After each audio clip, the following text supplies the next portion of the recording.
Hello, Philippines. I'm Mark, and you know with me is my co-host. I won't call him Jamie because he's no tart. It's Bryan. Do. Jamie Tart. Welcome everyone to UWF on the Chip and Company Podcast Network. On the last episode, Bryan and I united to discuss college football movies, TV shows, and get you ready for the college football season. We already had one upset. Let's see what else Bryan can tell us with his expertise. Listen to that episode. On this episode, we unite for this rewind episode with DisLife Marc to discuss Ted Lasso. What is it? Ted Lasso. That's right. Ted Lasso, season 1. All right, fellow goldfish and believers, UWF starts now. All right, let's do this one last time. Truth is, I am Iron Man. Football is life. I solemnly swear that I am up to no good. X never, ever marks the spot. Is Star Wars the one with the little wizard boy? This is the way. Avengers! Assemble. Ah, chills. Literal chills. Hello, fans. Thank you all for uniting with us as we talk about all things fandom. Please give us a rate or review wherever you listen so we can have with more fans out there on the Chip and Company Podcast Network. Follow UWF on Facebook, Instagram, X, Twitter, and Discord to have more fun with us. Join Discord to get Discord benefits. Bryan, are you excited to revisit Ted Lasso just as they announced season 4? I mean, they haven't officially announced it, right? But they've exercised the options on the contract. It's not official, but they've exercised they've exercised the options on the contracts of 3 British actors. But before it, the 3 actors are Brett Goldstein, Hannah Waddingham, and Leslie Higgins, whatever his name is. I can't remember at the moment. But they do things differently over in Europe, so they do still need to negotiate contracts. Apparently, there are reports that Phil Dunster, a.k.a. Jamie Tart, might not be back. So if he's not going to be back on the show, I hope they come up with just the most extravagant excuse for him to be playing in Saudi Arabia with Zava or something like that. That would be good. Yeah, this is an archive episode, so we're going to rewind it for Chip and Company listeners. Check out, we did do a season 2 and 3. Those are on the UWF channel, so one day they'll come over here. But for now, we're going to re-release season 1 as we talk about all things Ted Lasso season 1. So this is your spoiler warning, but fear not, we are going to discuss UWF news. Like Bryan, it was Tim Burton's birthday. Tim Burton Day. Tim Birthday. Oh my God. Tim Burton's birthday. He does have a new movie coming out very soon. Beetlejuice. I am very excited, Bryan, for Beetlejuice. Yeah, you already have your tickets, right? I do. I don't know when I'm going to get to it because it comes out on a very busy week at work. But I will get to it. And by the way, I've got to give credit where credit is due. Listener of the show, Matthew, and member of the Discord as well. He and I were workshopping what would happen to Jamie Tart. He came up with the Saudi Arabia part. I came up with the Zava part. So I don't want to steal Matthew's joke without giving him credit. But yeah, I don't know when I'll get to Beetlejuice. But I have 2 hot takes. First one. Feeling hot. Is it possible that the original Beetlejuice has the most well-executed F-bomb in movie history? Because it might. Ooh. Does that need to be a Rushmore one day? That might be. I mean, we got to throw Guardians of the Galaxy Volume 3 in there then. That's a good one, yeah. That's a good and point. And even though Deadpool and Wolverine has 117 of them, I do feel like Paradox, after he has risen baby girl, is a very well executed F-bomb as well. Yeah. I mean, I have a hot take there, I guess. Feeling hot. The third time I saw Deadpool and Wolverine, I'll say it. I think we might have overdone it a little bit with the F-bombs. Hugh Jackman they unleashed him, and I think he got carried away at times. I think there's one too many F-bombs in there. That's my concern. That's my problem with Logan, is like, that's the very first word in the movie Logan. With Deadpool, I think it, yeah. With Deadpool, I think it, like, it belongs. Like, whatever. Like, I'm fine with it in Deadpool.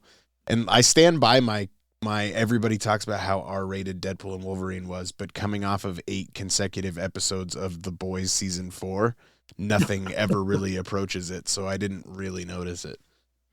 Speaking of yeah. which, we did get a deleted scene. It's Gambit with the, what is it, marble sparkle rings? Or sparkle ring? What is it called? Marvel Sparkle Circles. Sparkle circles, thank you.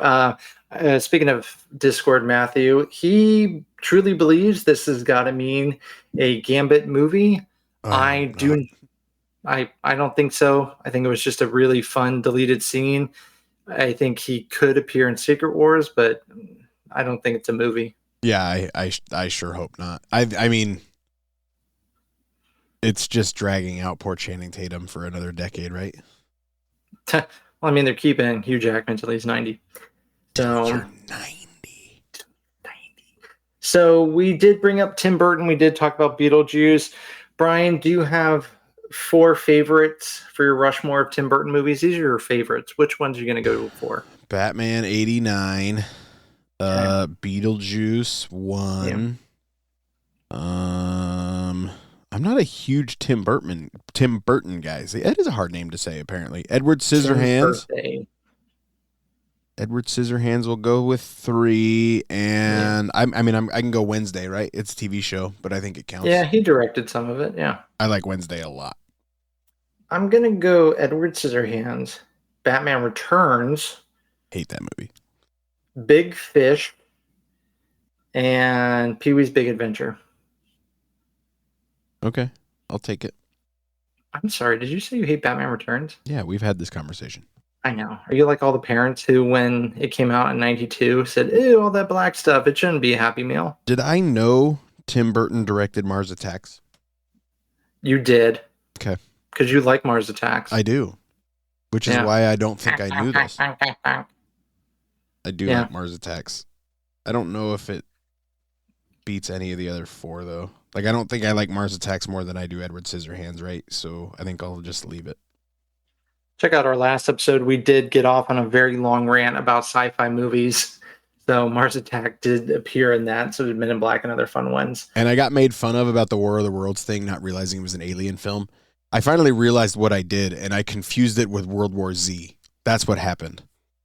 So when I thought War of the Worlds, I went Brad Pitt World War Z, and zombies aren't aliens, and that's where I confused myself. At least that's the excuse I'm going to roll with. We'll roll with it. So speaking of end of the world type things, George Miller, who has done Mad Max and all them, has said he would love to work with Chris Hemsworth again, even if it was for Thor 5. Bryan, would you be okay with the man who, got real darn close to doing a Justice League movie and did Mad Max Fury Road, Witches of Eastwick? Would you be okay with him doing Thor 5? Do you want Thor 5? I don't know if I want Thor 5. I think we need redemption. I think I want Thor 5. Just I don't. Yeah, I mean that's not a bad way to go. But I need Thor to remain comedic because that turn did change Thor for the better. I understand we overdid it in Love and Thunder, but I saw one quote. It was Thor: Love and Thunder turned Thor into an SNL skit movie. Yeah, I mean, I don't, which is a shame because Gore the God Butcher should have been done better. He was amazing. Shout out to that villain. That was another Marvel villain wasted. But all right, so you do think you do want a Thor 5 and you'd be okay if he directed it? Yeah, sure. Furiosa was okay. Yeah. It's on HBO. So, sticking with Marvel, Bryan, are you okay with Robert Downey Jr. making almost $100 million for Doomsday alone? No, that's not the reported. That's not correct. I think it's 50. I think it's 50 for. I think it's 100 for the 2 films. Oh, okay. So you're still okay with that? I mean, it's less than what he made for Endgame. So, I mean, I'm not going to say I'm okay or not okay until I know how it's gonna go. Like if it truly is earned storytelling. We'll see how it goes, but I think they're maybe just adding a little more pressure to it. So, Spider-Man 4, rumors are it's going to be another multiverse movie with a possible Sinister Six from the multiverse. Bryan, I'm the person who, with the group that wanted a street level Spider-Man movie of, hey, let's save New York City. He just got rebooted and grounded. Let's ground the Spider-Man. Do we need another multiverse movie, especially with Spider-Man? I think if Spider-Man 4 takes place is made by Marvel Studios on behalf of Sony, the way the first three were, I wouldn't believe this report.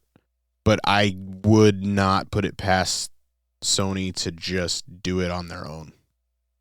So, do you think Miles Morales is going to show up? He would have to. I would eventually think. I don't necessarily believe this rumor. I don't think Marvel Studios would do it again unless this came out in between Doomsday and Secret Wars, which is possible. That's the rumor. So I don't know.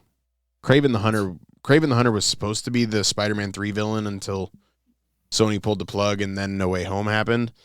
The Kraven the Hunter movie looks absolutely terrible. So I'd rather us go that direction.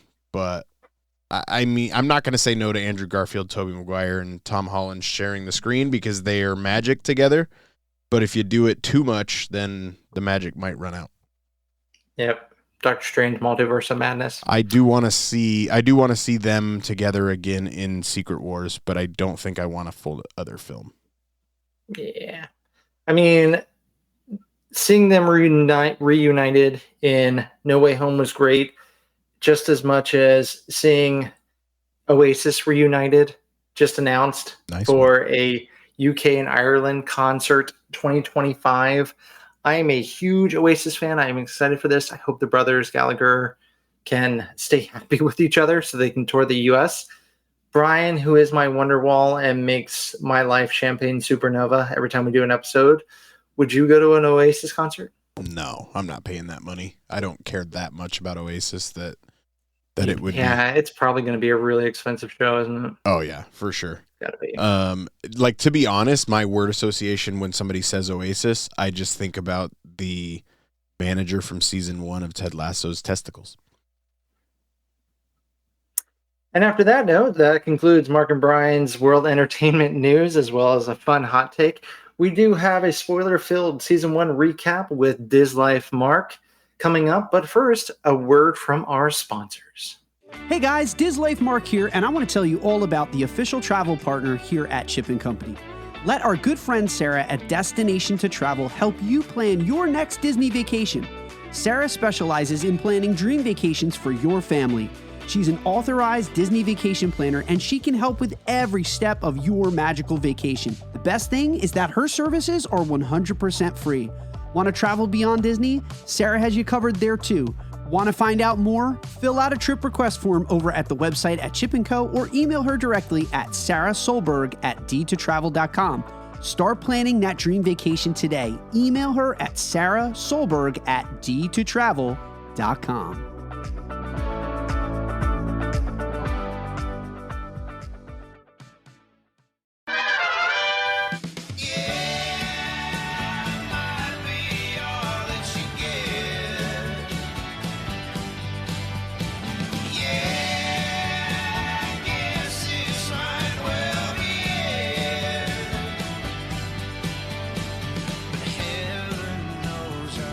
No. Should we do a Rushmore for this show while we're at it, while we're talking about our friends on it? 100%. I did a Rushmore on my Facebook a couple weeks ago, and I think everybody's favorite character, or one of their top 4 favorite characters, is Ted Lasso, so I made it a little bit more difficult. Of your 4 favorite side characters, pretty much anybody except Ted Lasso on this show. For me, it's Coach Beard. It is Sam Obisanya. It is Nate. Someone's been walking the dog here. Found another poo. And my last one is Danny Rojas. Mucho joy. Am I up? Can I go? Yeah, go for it. Roy is so amazing. I just love, he's so angry.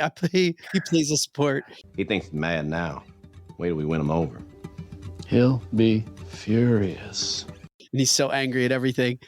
Keely, I love Keely so much. I loved her on the first watch through, but then when we all binged to get ready for this show, it made me realize like how much I love Keely in this, that if Ted Lasso is the heart of the show, Keely is all, she's like 1A in terms of being an agent of change on that show. She connects with everybody. She's just so amazing. Like she's not the girl next door because she's been around the block, let's just say, but she is just so genuine. She's so wonderful. She's a lion. She's definitely a lion. Coach Beard. You ever been married? Ha! Yeah, Nate, Coach's views on romantic relationships are not too dissimilar from his views on cooking steak. You spend any more than 5 minutes on one, loses its flavor. Does that sound about right, Coach? Yeah. How do you not love Coach Beard? That one sequence, and we'll get to this, when he's playing chess, and instead of going and dancing with his date, he checkmates her and ruins the evening. He's so awesome. A lot of speed. Anything else, Coach? Just a lot of speed. I've got that one written down. And dude, Nate is another one that I love. Nate so much in that I love the way he develops as the show goes on, and he's got issues to say the least. But I love, even again when we get into this, when he's promoted at the end of the season, and he yells at Rebecca off. It's like, and he starts telling her off, only to realize that like she's not firing him, that she's actually going to be promoting him. Oh man, this ensemble, this was so Coach Beard and Roy Kent were like the easiest ones for me to pick. Like as soon as I saw the question, Roy Kent, I think actually is my second favorite character on the show. I'm Roy Kent, and I get paid to play a game, but I'm mad all the time. So Roy Kent, Coach Beard, I love Rebecca. I know her character like has her up and downs, but I really rooted for her. And then my fourth one is going to be Keely. She wouldn't have made it on the original, but then after this last marathon, I just love her character. Her one-liners, her zingers. She's just a lot of fun. Let's stay with it. Episode 1. And for everyone playing at home, we are going to be spoiling each episode. So we'd be a great podcast to listen to maybe after you're done, or if you're looking for motivation to watch the show, we're going to give it to you. So here's your warning, and let's hit it. Episode 1 of Ted Lasso. So we each have notes written down for each episode. This show does as good a job as any show walking that hilarious line along with the emotional and just good feeling or not so good feeling emotions.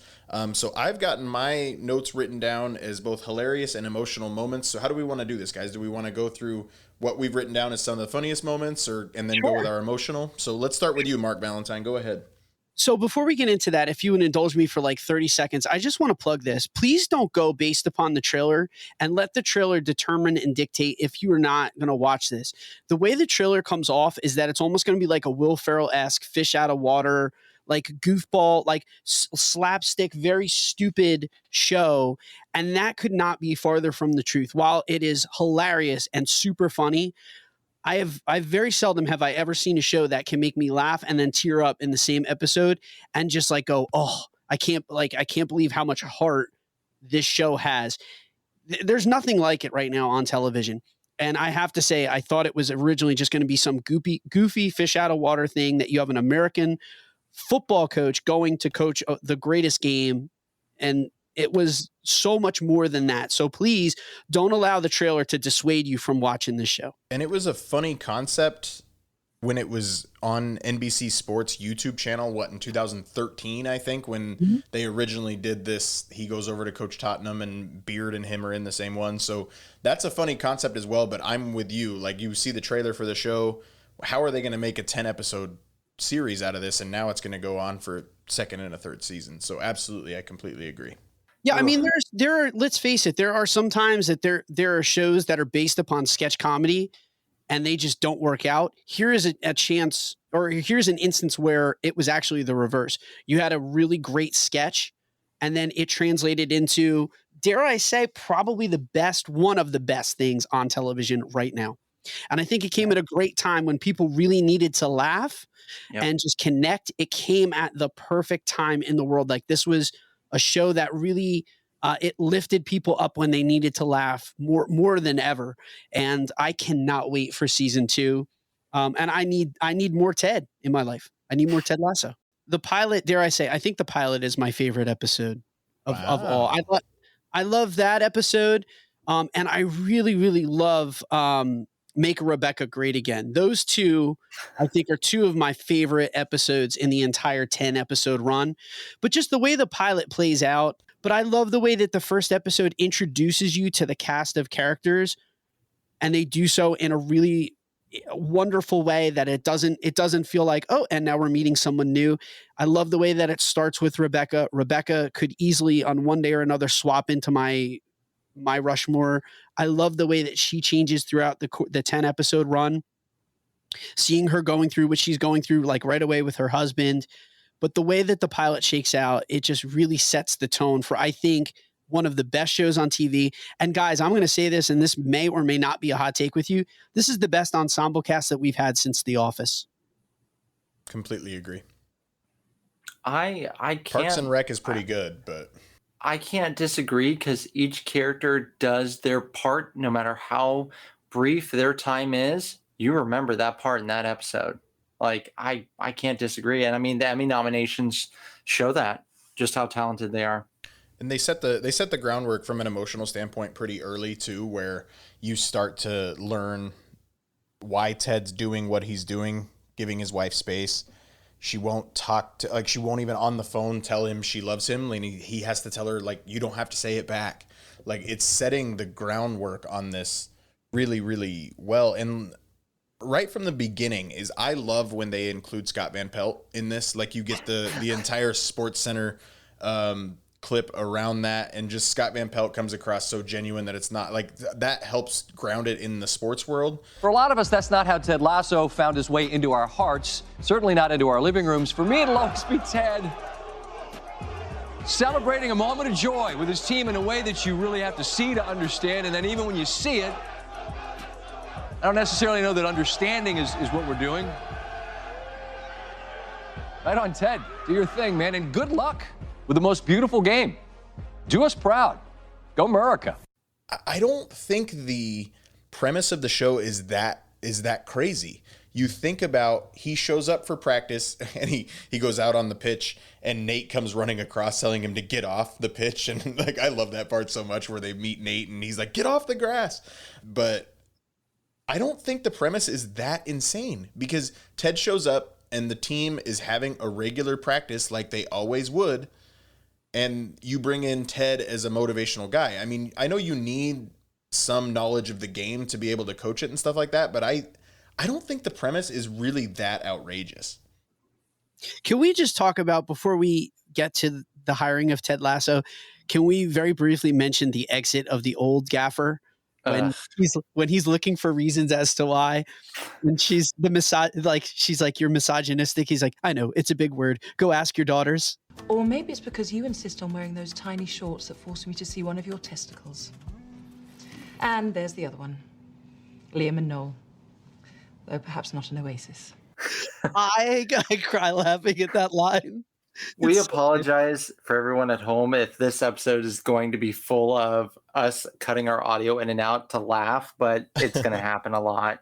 We're just going to make this one TVMA. This is going to be the TVMA. It's PG-13. It won't be Infusion. TVMA. There won't be any F words in this podcast, but it's going to be PG-13. Well, and shout out, can we also bring up how great of a dancer Jason Sudeikis is? You brought up him on the Scott Van Pelt. Am I saying it right? Yeah. Bryan. Yeah, okay. Just SVP. The clip where he's dancing, and I've seen him dance on Saturday Night Live, like, bravo to him. He knows how to bust a move. I love the show. I mean, and it's I think a great show also can have memorable one-liners. I mean, starting off right away with the firing the coach, you know the show is going to be different. But we also get introduced to that intro song from Mumford & Son. I like it. I think it's perfect. I think even the intro, him sitting in the stands, I think it's a great shot.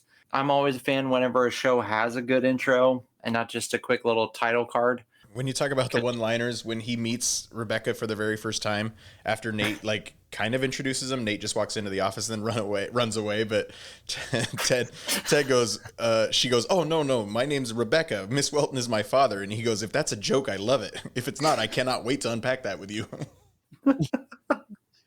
So my favorite running gag and / line from this is when Rebecca asks him, "How do you take your tea?" He says, "Well, usually I take it right back to the counter because someone's made a horrible mistake." I love when he made a joke that I can relate to, and it's like, "Oh, did you want to take a tour?" "Yeah, I'd love to see Abbey Road. Love the Beatles." "No, of the stadium." "Oh, right, yeah, that too." Well, it's when they're on their way to the stadium too, and Ollie takes him to the Tower Bridge, and he goes, "And that is not the London Bridge because it's still standing." That press conference though delivers greatness right away. Well, I chose flat water instead of sparkling so that we didn't have any accidents on this podcast today. Are we fans of sparkling water? I am. I am. I'm a huge fan. Not at all. Yeah. I know. No, Brian, have you just not found a flavor like maybe the buble or the Croix, maybe? Not my thing. Yeah, no random Rushmores of sparkling water for Brian. I know. It would just be like, no. There's again, we're sticking in the first episode. There's the one where do you believe in ghosts, Ted? Well, I think they need to believe in themselves. So good. I think just seeing Roy Kent's reactions, and then even the one soccer player who speaks the language nobody knows, and he's just like, "Nobody understands you." I just like the news conference when Trent Krim gets up and he's monologuing, and then Jason Sudeikis is like, "There a question in there, Trent?" Is this a joke? And then you cut to the three guys in the pub too. "Thank you, Trent." I love those three guys in the pub, especially the black guy, because he constantly just wants to be accepted. I'm glad they weren't just a one-off. Like, those three characters have great moments as it goes on. Don't humanize him. Shout out to May, the lady that runs the pub too. She's amazing. Yeah. Yes. Oh man. She helped Ted understand terminologies. My favorite part of this episode though is when he talks about not being on Twitter. But I do beatbox all right.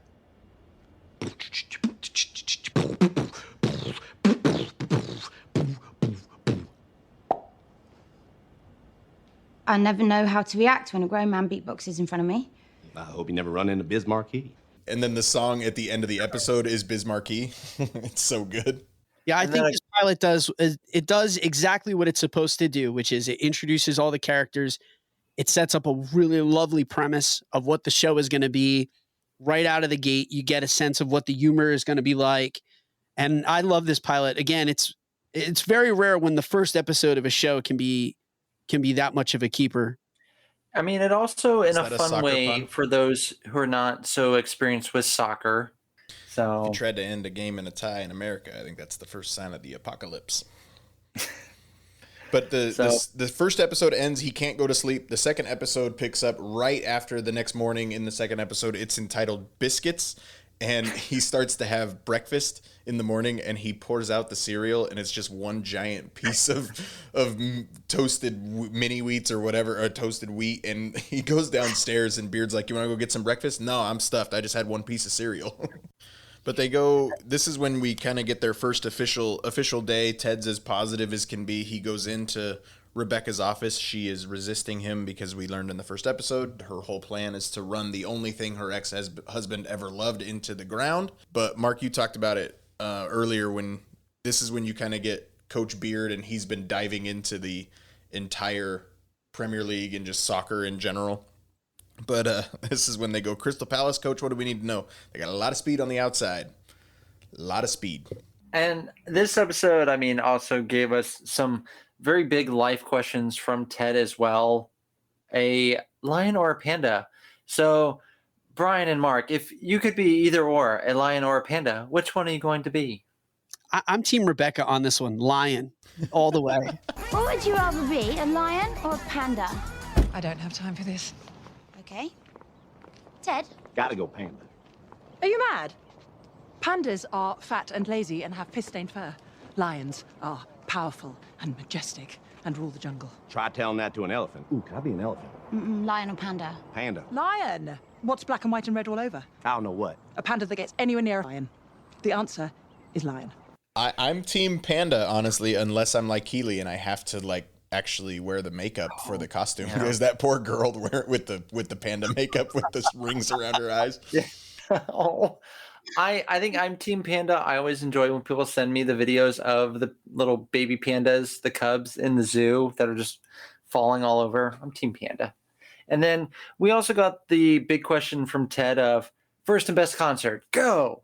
Do you guys have a first and best off the top of your head? My first concert was Mannheim Steamroller. My best concert was probably the fourth time that I saw Panic at the Disco. That was a fun show.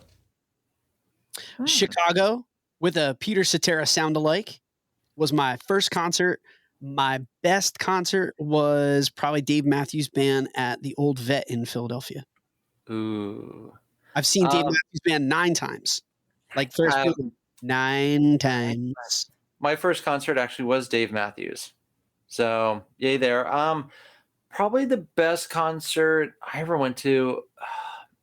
I had a lot of fun. It was the Beach Boys and John Stamos was there, and he even did his song from Full House. So as a Beach Boy fan, I had a lot of fun. We are sounding like the oldest, whitest podcast in the history of podcasts. Well, okay. Good morning. I'm Wilfred Brimley, and I'd like to talk to you for a few minutes about diabetes. I almost said T-Swift. That girl knows how to put on a show. I love the way that episode 2, like it's the whole thing builds, and then they get trucked, they get beat. And then it's just from a culture building standpoint, I love the scene with him and Sam, and you get the whole goldfish monologue there, and you get the dialogue of the goldfish. You know what the happiest animal on earth is? It's a goldfish. You know why? No. It's got a 10-second memory. Be a goldfish, Sam. I love the biscuits with the boss. I love my favorite line though that I seriously like. I will cry is when Nate is upset after the loss and they're going around the circle to say like how people are feeling about it, and he says, "I am equally livid." I am equally livid. Oh my God. Oh my God. This is when the show really like makes you love Nate, because Nate's just like, he's amazed that Ted even knows his name and then remembers his name. But this is the one where where Nate does arts and crafts with his niece and they make all the boxes and you put the money in his mouth. I'm like, I love the boxes so much. The pink box. Jamie Tart puts the gum in the box. Now it's going to be minty. Jamie is such an ass, but I love him so much. But I like that they help you understand him, like especially towards the end and in the very end. I like that they humanized him, but yeah, for the most part, you're just like, oh, we see hope. Nope. Well, no, let's jump to the end of this series. You like Jamie Tart at the end? I mean, you feel for Jamie Tart, but I don't think like is the word that I would use. Bryan is a football. You guys are football fans, though. Here's the thing: as people who watch football, people who watch, depending on, do you guys call it football or soccer? Because I call it football. I call it football if I'm watching the Premier League. If I'm watching MLS, then I call it soccer. So footballers, Jamie Tart is really not that he's not that unique in that world, that he has probably been playing on a professional and semi-professional level since he was a preteen, that he was recognized as being someone who was incredibly gifted.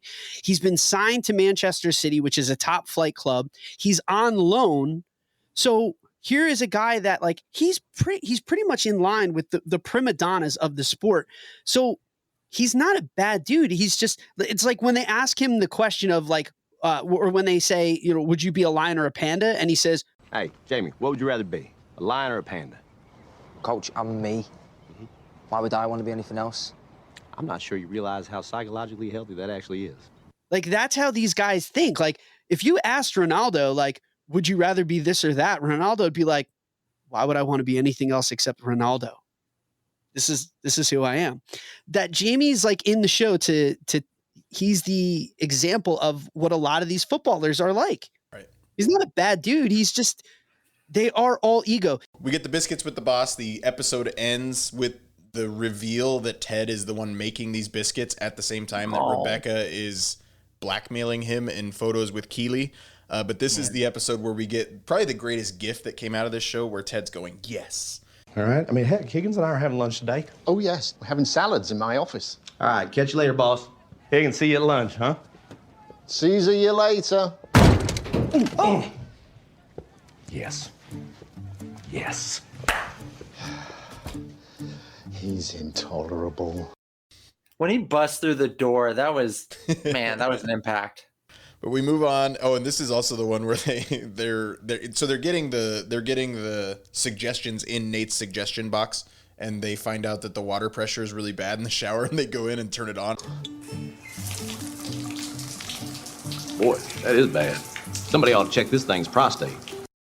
We move on to the third episode, which is entitled Trent Krim, the Independent, and they start the episode by Rebecca looking for the smut story that she had photographed of Ted and Keeley, which was never a thing, but they made it look like a thing. But Rebecca gets the story stopped, even when she's the one that wanted to start it. But So I spoke to the owner of the Sun. You spoke to God? No, the newspaper. Oh. I loved this episode because it was Roy heavy. And as I said before, Roy is my second favorite character on the show. He even does a Ted Lasso impression that just hurts the ears. And it kind of makes me think of, is this what British people think of whenever Americans try to do a British accent? And if it is, I apologize. Howdy, y'all cowboys. My name is Ted Lasso, and I'm from Kansas. Wow. Wow, you're like really, really bad at impressions, man. But they go to Roy's niece's school, and Ted's at first like, look at you going to support the kids. F no, I hate kids. My niece is going there.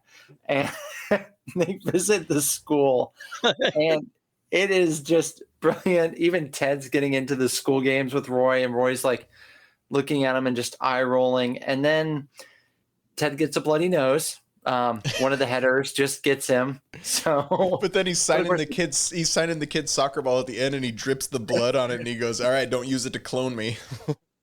But I also love, and I get this being an uncle. Whenever you're just in a grumpy mood, nieces, nephews can have a way to get grumpy you to forget about it. And he's like, "No, I hate kids." Sees his niece, like, "I'm here for my niece." And you see Roy Kent smile. Yeah. And you're just like, oh my God, Roy just smiled. When he calls his niece an idiot, like it's He calls that her an idiot.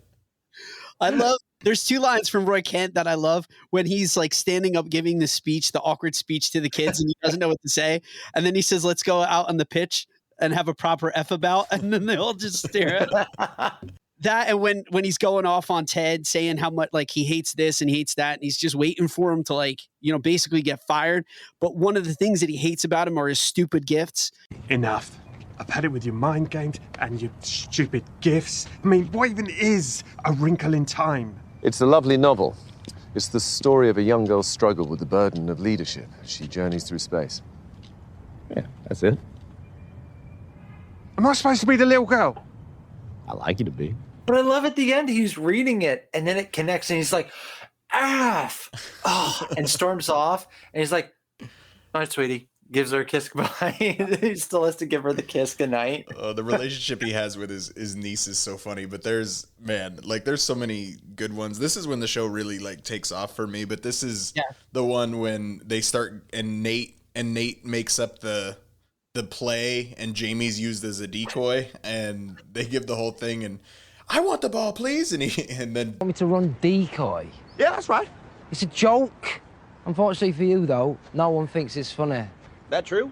Agree to disagree. I found it hilarious. I thought it was funnier than Step Brothers. Ooh, high praise. That scene where the bunk bed collapses. I used to think that was the funniest thing I'd ever seen, but then I just saw that, and now I'm gonna have to rethink my order of what I think is the funniest thing I've ever seen. Yeah, that's when sports and art combine, as far as I'm concerned. All right, fellas, let's run it again. Let's go. Cheers. I feel like this was the episode that the show then really started to hit its stride as to, this is what started to then break down, I think, Ted. Because we were supposed to see Ted through the eyes of Trent Krim. And Trent very eloquently in the article at the end of the episode describes what it is about Ted Lasso that is so endearing. He mucks everything up. He doesn't have any knowledge of the sport. He's a complete fish out of water. 9 times out of 10, the analogies and the stories he give are just like so ridiculous and so pointless, but you just cannot help but love the guy because he's genuine. His heart is good. And as much as you know he's going to fail, like I like when Trent's like, and I will not gloat about it, and I will root for this guy. That is what I think in that episode, that's what describes the show to us. That what Trent pens is what we ultimately love about the show is we laugh at him. We know he's a total doofus, but we root for him nonetheless because he's just such a wonderful human being. Well, and they portray it too when he goes to Ollie's restaurant and Ollie's like shocked to see him, but he actually follows up and A, remembers his name, and B, actually takes him up on the invite to this restaurant of food that he's never eaten before. Anybody that's listening to the show knows that I can't stomach food that I don't like, but especially something like that. But the way Trent Crimm, and I mean, Ted talks about his entire coaching philosophy, which is very collegiate, not very professional sports standpoint. And that really kind of rears its head later in the series when Beard goes off on him a little bit. But it's just, he's such a good guy. Like you said, you're not going to gloat when he does fail. Bryan, would you eat Indian food for me? No. Oh, not even a bite? No. Not even a bite? No. I've had Indian food before, but that's why I won't ever do it again. Mark, I'll be your Indian food date. I'll have some curry with you. There we go. Let's do it. This episode has one of the best ones too, where Trent's kind of like poking around the office. You know who you remind me of right now? No, who? One of them robot vacuums. Just kind of wandering around looking for dirt. Roomba. That's the one. So the next episode is I think one of my favorites. I love the next episode, and it's called For the Children, where they do the banquet. And this is where you start to get Rebecca breaking down a little bit and Keeley actually being the nice person that Keeley is and helping Rebecca just because she's a nice person. But it starts out with them arguing in the locker room. Coach, tell these boys what the first rule of my Fight Club is. No Fight Club! No Fight Club. Where the players are constantly arguing with each other, and Ted's really trying to get Jamie and Roy on the same page. But then Rebecca's in her office mostly worried about the entire gala, and she calls table 4 the boring table. And then later on when Rupert shows up and she goes, get him a seat at the boring table. Oh, just kidding. But he sends him to table 4 anyway. You knuckleheads have split our locker room in half. And when it comes to locker rooms, I like them just like my mother's bathing suits. I only want to see them in one piece, you hear? Even Woody and Buzz got under each other's plastic. Woody was made of fabric, Coach. Is Rupert? I hated him right away in that episode, and it only got worse how much you hate him. But it's not like Joffrey level Game of Thrones hate. But man, he says some things that. But it's real world hate. I mean, that's what makes you hate him so much. He's so manipulative. Yeah, but why did he have to pull Robbie Williams into his charade? You know, poor Robbie Williams gets his name dragged through the mud because of this guy. I mean, Robbie would have done that show. I want to know what he told him to get Robbie to cancel, because Robbie would have done this show. I do love that in this episode. It's Nate who he's trying to be all suave with the bartender. And then he drinks the martini and he's like, she turns away, spits it, and then he's like, oh, that's awful. And then some guy picks up the martini, it's his drink, and he's like, oh no, wait, oh. Even before Nate even gets the invite, like Rebecca leans out the window and goes, Coach Beard, and he's like, uh-oh, I'm in trouble. And like, it's chicken or steak, you can't pick both. And then he thinks that, oh, who's your +1, Ted? Yeah, that's Mr. 2 entrees over here. No, he has a date. Hey, Nate, you free? Oh yeah, I'm free every night. In fact, that was Nate's second suit in his life. It's actually only the second suit I've ever owned. The first one was my suit when I was a naked baby. So it's funny when Ted says it. Well, the term birthday suit would have helped you a ton there. God, yeah. As funny as the episode is, though, then you get those peel back moments where there's that heartfelt moment at the end between Ted and Rebecca. You get the heartfelt moment between Keely and Rebecca, and just this scene where Keely is talking to Jamie and she apologizes in earnest to Roy. And then she says, like, you got to be accountable. Like, then, like, that's what makes this show is so amazing. You go from laughing hysterically and crying laughing to then having just like, you go, man, this is such a great moment. Oh my God. Between Rebecca and Ted, that scene was very like emotionally deep. And, you know, it's great to see it in a comedy. Well, you just spent the entire episode, like, everybody loving Rupert too. And Rebecca having to take a back seat to this idiot, this jerk. And then Ted simply makes it all better by coming out and saying, you're not the only one who can really see him for who he really is. Like, and he leaves with Jamie Tartt's second +1. Well, this was a big moment too, I think, for their relationship, that this is when it turned a corner. I think this was the biscuits were a start, but this was, I think, the moment for her emotionally when she saw that no matter what, she had an ally in Ted, that everyone else is mystified by her ex-husband. And when Ted says that to her, is like, hey, listen, you're not the only one that sees this. I see it too. And I'm on Team Rebecca.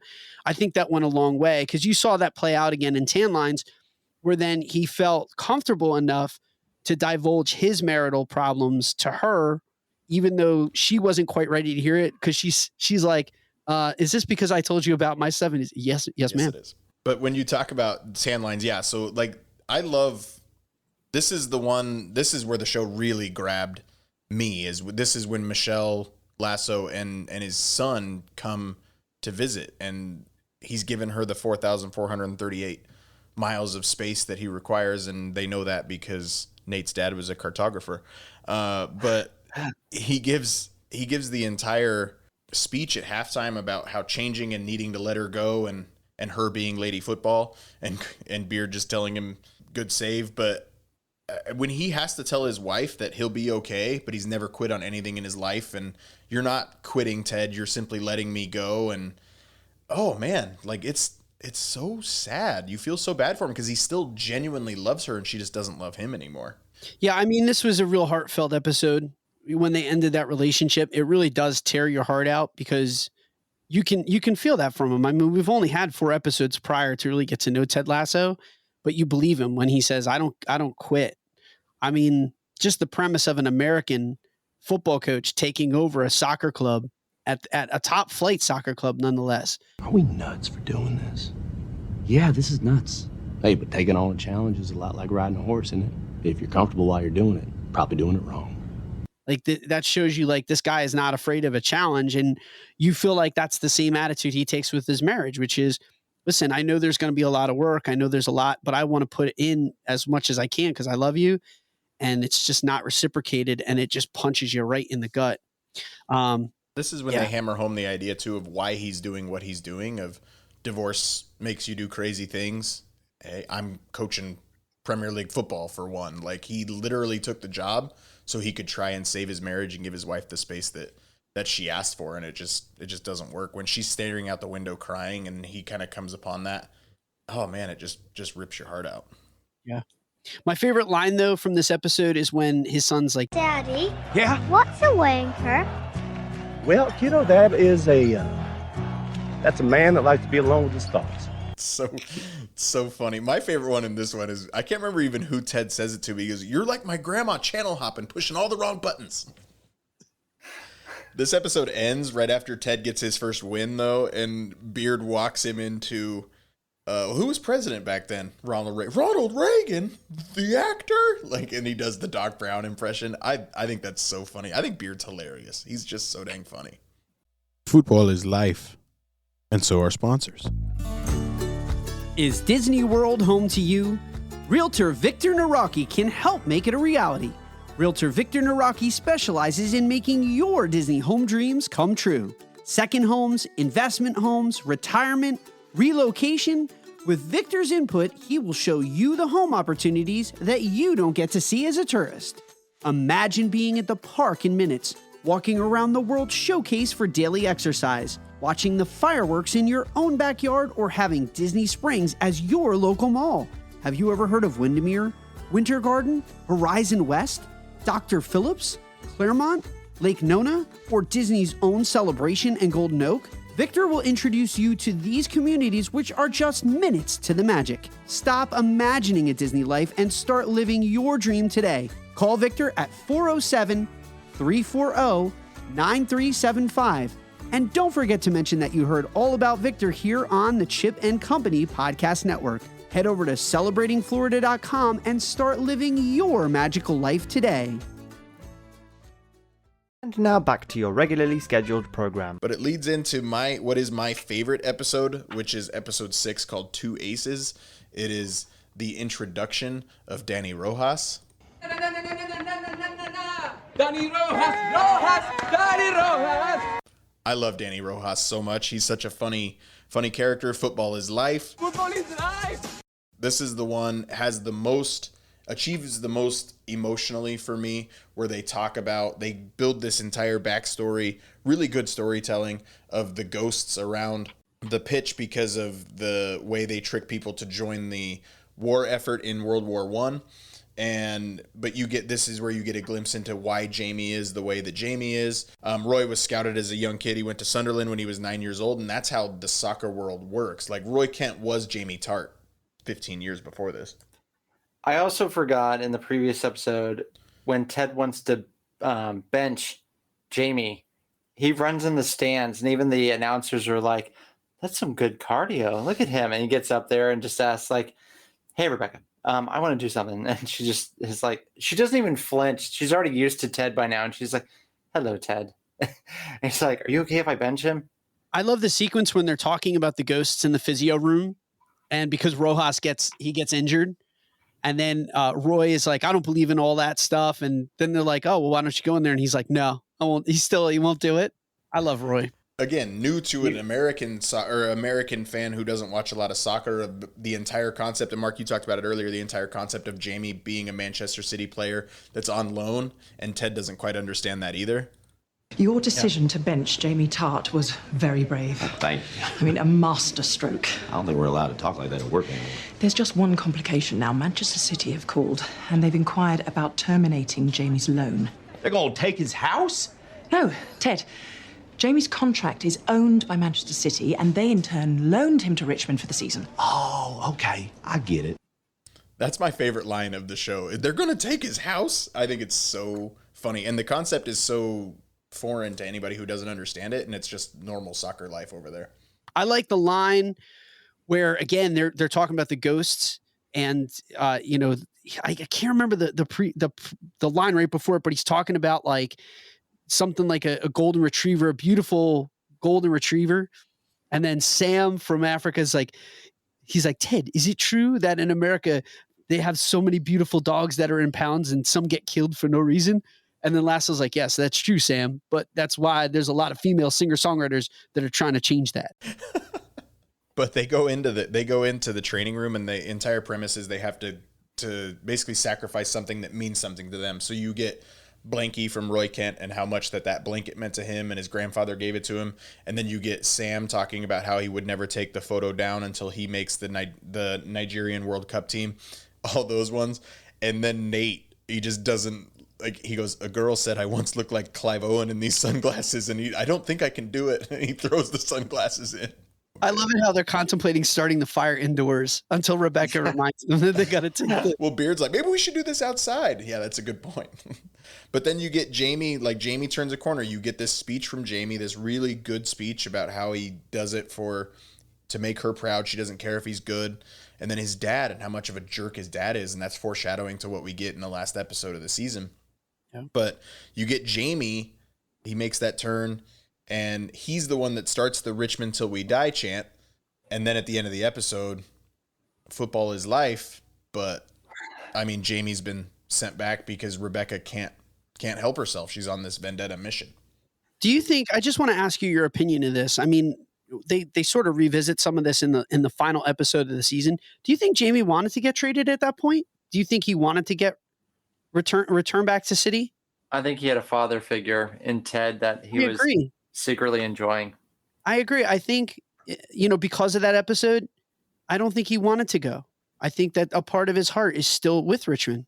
Well, and he's under the impression, and he tells Keeley this when he comes back, is that Ted's the one that sent him away, and Rebecca's absolutely the one that sent him away. Ted finally had gotten through to him. I think before that meeting, yes, he would want to go back to Manchester City, but I think that night they had two aces.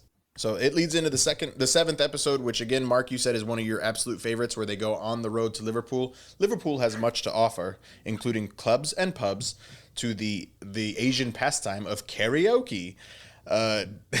How Keely just staring at herself on that screen, but it also introduces us to Sassy Smurf. And this is why this show, it's not the same as every other show, because you introduce this other character who loves Rebecca because she's there to help Rebecca through this anniversary weekend. And in a regular show, either A, Keely gets jealous, or B, she's there for the wrong reasons, or C, she's there because she's potentially a new love interest, and now maybe she is a new love interest because she does hook up with Ted. But I think it's far more about Ted moving on from his divorce than it is anything else. But just this show doesn't follow the regular tropes that you would follow in this particular circumstance. I like the feel of this episode too, that you felt like it went outside of the normal circumstance. They were on the road, they traveled together. It had a big feel to it. This is like the Lake Wallenpaupack episode of The Office. Like, you felt like they went somewhere different, that it was a different location. And it was because of that, it was bigger. It's, Jim and Pam getting married up at Niagara. This had that feel where you went outside of the usual like locations. We were outside the locker room. I just love this episode because it's funny. It's another one that has heart. There's a lot of growth that happens with Ted and him moving on in some regards, but like just starting the episode, like Keely and her sexual infatuation with like Rebecca, like, oh, I have. Yeah, her teasing that sexual tryst with Rebecca on the trip itself was hysterical. And then like just the like little lines, like they're throwaway lines, but they're so funny. When he's like, what happened? Did Beyonce dump Jay-Z or something? He's like, no, nothing like that. And he's like, oh, good, because just saying it out loud made me immediately sad. Like, just little things like that. They're just dumb lines, but when you listen to them again, they're just so funny. We also get the power of karaoke because we see Coach Beard and how much he appreciates Lady Gaga's Poker Face.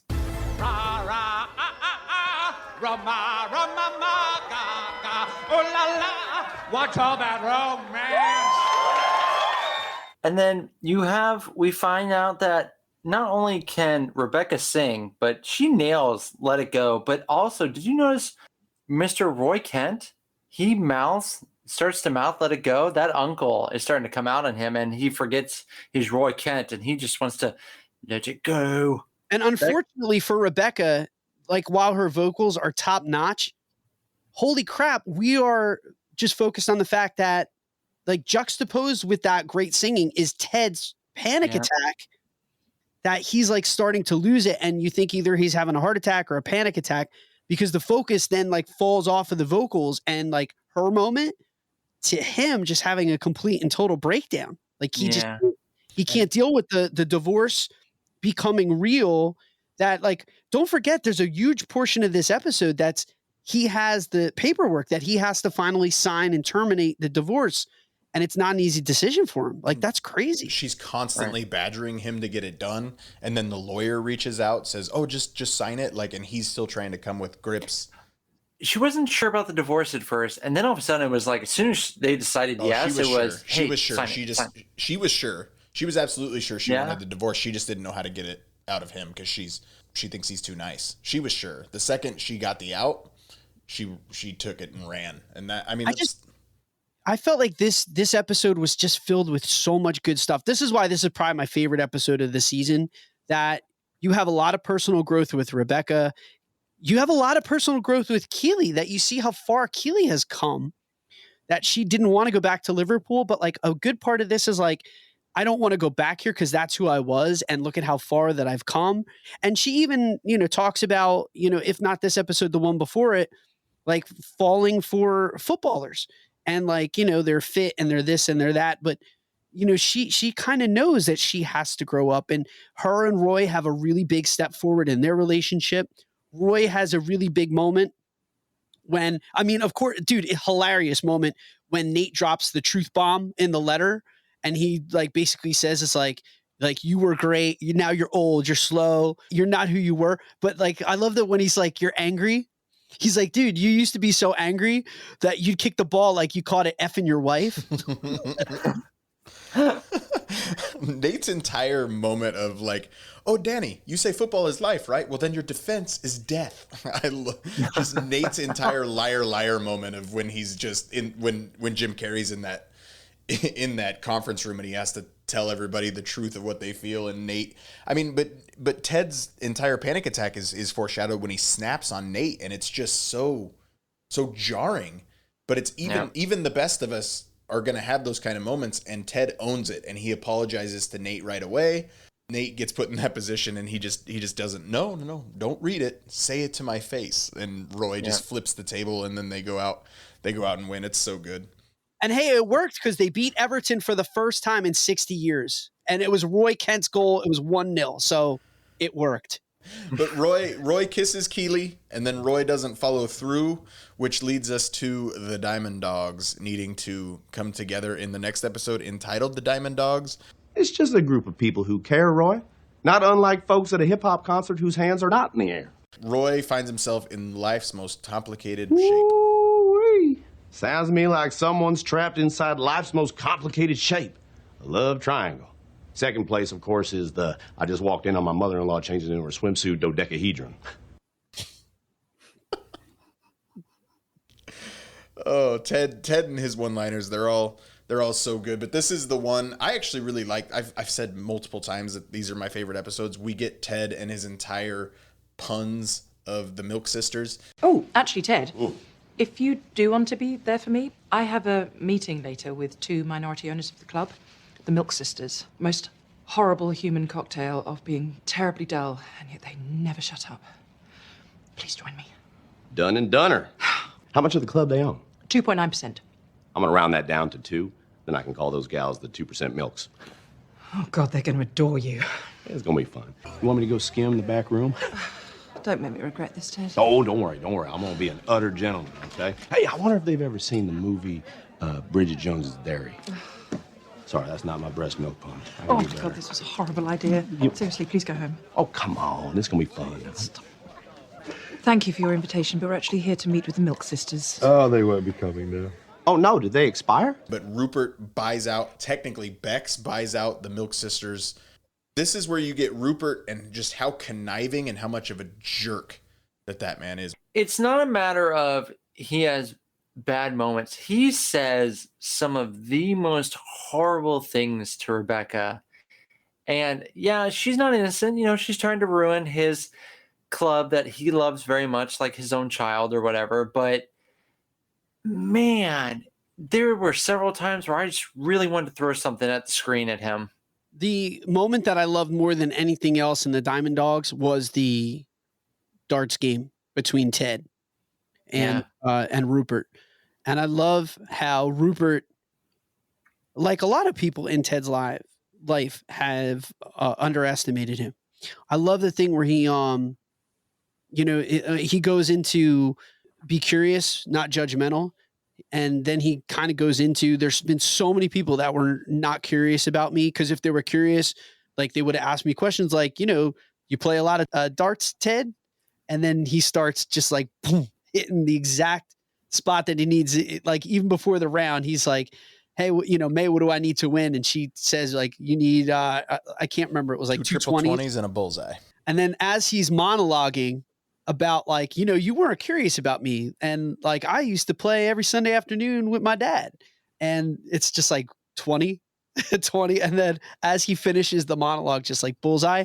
And that was just like such a wonderful, like, screw you to Rupert of you're like everyone else that has just underestimated what I can do here and taking me at, just face value. And there's a lot to be said about this show. Is there's like, there's an undercurrent to the show. There's more to Ted, or there's just more to stuff than meets the eye. Don't judge a book by its cover. Don't always go with your first impression, because a lot of times you will be wrong and you will miss an absolute gem of a relationship or whatnot. Allow yourself to be curious. And I think that was such a strong message with Diamond Dogs, is ask the right questions. Don't push something away or push yourself away from something or someone without understanding first what you're pushing away. And I loved that moment. That moment of the episode was really wonderful to me. But it also made me hate Rupert even more. He's the worst. He's the absolute worst. And then just how like relieved Rebecca is, but the simple fact of the matter is her ex-husband, and like I think it's the next episode too where he comes in and says Bex and I are having a baby, and he says I didn't want to have a baby with or and then he almost says with you, and he kind of stops himself. He's such a horrible human being. I hate it, man. This is the one where Ted wakes up from his one night with Sassy Smurf, and he doesn't know what to say, and they're like, Coach, we just had a 5-hour bus ride where you didn't talk a lick, and that's a record by about 5 hours. And just Ted can't come to a grip, and they tell him to get some scissors to cut himself some slack, and just the Diamond Dogs are formed, and when they're trying to come up with the name, it's super funny. But eventually, like, Beard tells Roy, Coach, you won't bring this home? Grow up and get over it. The Diamond Dogs have struck again. Higgins finally has this breakdown, and he apologizes to Rebecca for hiding those women from her for so long with Rupert, but he quits, and Rebecca's going back and forth on if she actually wants to follow through with this plan, because she doesn't want to, but at the same time she loved watching Rupert suffer, but it was at the hands of Ted, and she's just conflicted. And then it brings back at the end of the episode, Keeley finds the paparazzi photos from something we completely forgot about, and Keeley confronts her about it. Yeah, Rebecca has a huge paradigm shift that she realizes that the things that she thought were important are not, because they're coming at the destruction of people that are now taking care of her. You know, that I think she sees, hey, listen, as much as I would love to stick it to my husband and destroy this football club that he valued over everything, to do so requires me to destroy Ted, and he's been nothing but wonderful to me, and Higgins and Keeley. And I think that she's having remorse for her actions of the last 7 episodes, to realize that this isn't what she wants, but she also then has to realize, hey, if I'm going to do this right, I have to come clean and I have to atone. And that's kind of like the whole basis of that 9th episode called All Apologies, is Rebecca has to come clean to everyone. And that, again, shows you why, I mean, to get into that, why Ted is such an amazing human being, is that he doesn't really hold grudges. Like, he forgives completely Rebecca and says, you know, that's okay. Did you expect anything less of Ted? No. At that point, no. Like, we've been set up to know what kind of person he is. Yeah. I when she comes clean to him, she comes down to the clubhouse, tells her how nice it is to see her down there. I love that Ted is so willing to forgive her, and she completely breaks what she normally does, and she hugs him. It's super powerful acting, and it's the reason both of these actors were nominated for those Emmys. That was a good moment. The other good moment was when she was with Beatnik Higgins with his mustache and beard. That was a great moment. But she does tell him she doesn't like the beard. And his wife hates it with a red hot or a white hot intensity, I think is how Higgins puts it. But some of the best ones in the 9th episode, this episode opens with Roy in that ice bath in the garbage can. You're looking like a brunette Oscar the Grouch. But he comes in, you beating yourself up like Woody Allen playing the clarinet. I don't want to hear it, all right? This one I liked when Roy Kent brings up MLS. So I was kind of wondering. Yeah. It's so true. It hurts your heart. When he brought it up, because I was watching him going, man, if he gets cut, he could probably go to MLS. And then they made the joke, and I'm like, oh, they know the joke. And he's like, I could be a star there. And I could go to America where I dominate. Yeah. It gave my heart chills when Roy, who's been standoffish at the end, it's right after the credits, everyone's leaving the locker room. Roy Kent touches the believe sign, and you finally get Roy Kent believing in the Lasso way. So that was great for me. Coach Beard's outburst, it caught me off guard, and just him needing Ted to realize this isn't collegiate. You brought it up earlier. Ted's still kind of in these are kids trying to help them grow, and Coach Beard's letting him know, no, like, this is what relegation is. This is what's on the line. Like, this is not just about wins don't matter to you. Yeah. And it was just a good scene from Coach Beard. Winning matters, and that's okay. And then he turns on his date from the gala. Well, before we hit the record button here, I asked you guys if you had seen the Netflix documentary Sunderland Till I Die, and that sticks out in my mind with Coach Beard's speech. The whole premise of the Netflix series is it follows Sunderland through relegation twice over, that they are relegated from the Premier League and then relegated from the Championship. And like Beard says, like, it's a real thing. It damages the psyche of the fans. It damages the football club financially, that in many cases they're not able to recover. Then they have to, players that were there on loan have to be given back because they can't afford the salaries. In a lot of cases, it devastates their minor league squads, that they can't pay for a lot of the talent that they've, earmarked and said, here's a kid that we identified at 9 and 10. They can't pay for the training and the cardio and the physio stuff for that child to then be developed into a footballer.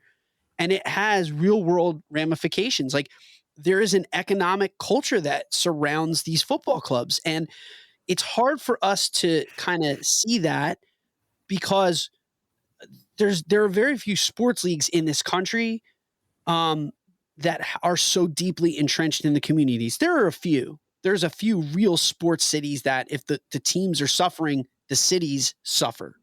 So, when Coach Beard breaks that down in all apologies, it's not there for dramatic effect. It's real. Like, it's culturally, if you don't know what these things are, or if you don't watch a lot of football, it gets lost on you. But go and check out, I'm telling you, guys, you got to check out Sunderland Till I Die. It's very good. It's a great education in soccer, but it's an amazing education in the economy of soccer over in Europe. Promotion and relegation is the greatest thing about European soccer, and it's the entire reason it'll never happen here. Like, it's the reason the Americans introduced the Super League, and that's why it's never going to happen over there. But just the entire premise of promotion and relegation, while brutal, is what makes it as entertaining and emotional as it is. Especially if you have a club that has a long-standing history of being in the Premiership, to then suffer relegation is devastating. So I've got a question, and I'm going to play something to see if you guys agree or disagree. Alfonso Ribeiro, the greatest physical comedian of the 19th, 20th, and 21st century. Case in point, right here. Bam. Iconic. Yeah. I never know how to react when a grown man does the Carlton in front of me. Is Alfonso Ribeiro the greatest physical comedian of the 19th, 20th, and 21st century? False. Peter Sellers. Sorry. Ooh. Peter Sellers is the greatest physical comedian. It's really hard for me not to go with Peter Sellers is amazing. Chaplin is really great. Robin Williams, Jim Carrey. Good call. These are all people I mean, even he talks about how that performance like hindered his career. So yeah, he's not my top 5. I'm going to stick with Alfonso Ribeiro. It's not unusual to be loved by anyone. It's not unusual to have fun. I would even put, sorry, oh my God, I can't believe I forgot Lucille Ball. Lucy. I'd put her above him too. When Nate avoids Ted and then he apologizes, and then Ted tells him to apologize to him in his dreams just so they're good on that side as well. Like, I love that so much. But it leads into our final episode where, are they going to get relegated? Are they not? Are they going to be able to save their season? And Nate and Beard both just talk about how they cannot beat Manchester City. They just cannot do it. Jamie Tartt's coming back to town. And Beard's like, I believe the gentleman is suggesting we're a pair of negative Nellies. I love that. But when Ted's running around his apartment to find the Believe that he pulls off of his bathroom mirror, and Beard asks Nate, quick question. Are those the only clothes you own? This? No, I've got 3 of these. Because Nate wears the same clothes the entire series. It's so funny. And his suit. And his suit. Yeah, both of them. Yeah, both of them. We never saw him in his birthday suit and all. I love the beginning of this episode when Nate gets promoted and he thinks he's being sacked and he calls Rebecca a shrew. And then they get the whistle ceremony where he's like, I present to you this whistle, but it's sad because it's never been blown. And then he's like, is that the same reason that Colin's sad? Colin being the guy who got headbutted. I love Jamie Tart in this episode as well. Yeah.